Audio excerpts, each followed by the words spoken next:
But first tonight, a crackdown by the mayor of Wauwatosa is now in effect. People out protesting in the city could face serious fines, even arrest. In a statement today, the mayor said demonstrations will be shut down after 8 p.m. In response, protesters are now marching in Wauwatosa. Ben Jordan is there with more.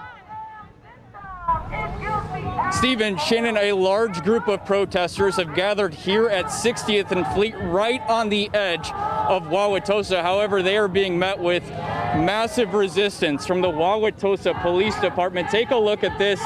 A blockade formed of patrol vehicles. You'll see this on just about every street in the area as they want to enter the city streets of Wauwatosa. Protesters say their First Amendment rights allow them to peacefully march the streets. Wauwatosa's mayor says they need to find a compromise.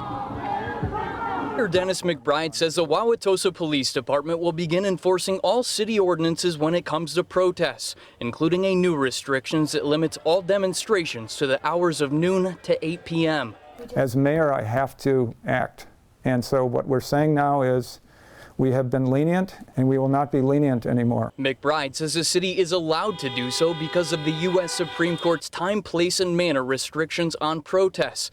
That means protesters could be fined or arrested whenever they go onto private property, including Mayfair Mall, or block traffic in the streets. This comes 5 days after protesters went to the home where suspended officer Joseph Mensa was staying and ended with an altercation and at least one gunshot. So we will not tolerate violence in Wauwatosa. We will not tolerate violence against our police officers, even if they're being charged with something. State Representative David Bowen was at the protests involving Officer Mensa and disputes that protesters caused the disturbance. He believes McBride's orders will only incite protesters to continue in Wauwatosa. I would hope the mayor is being aware of the optics that he's creating.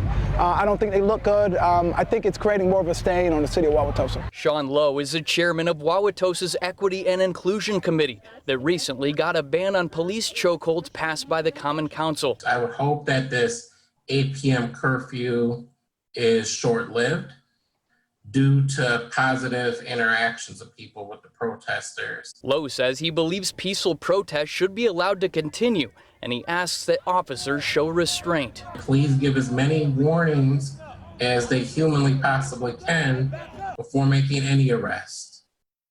And back out here live, things are certainly coming to a head between protesters and police. As you can see, those patrol vehicles have moved back as protesters marched on, some walking right up to the officers in their patrol vehicles and chanting, and they continue to march as they head into Wauwatosa. For now, reporting live, I'm Ben Jordan.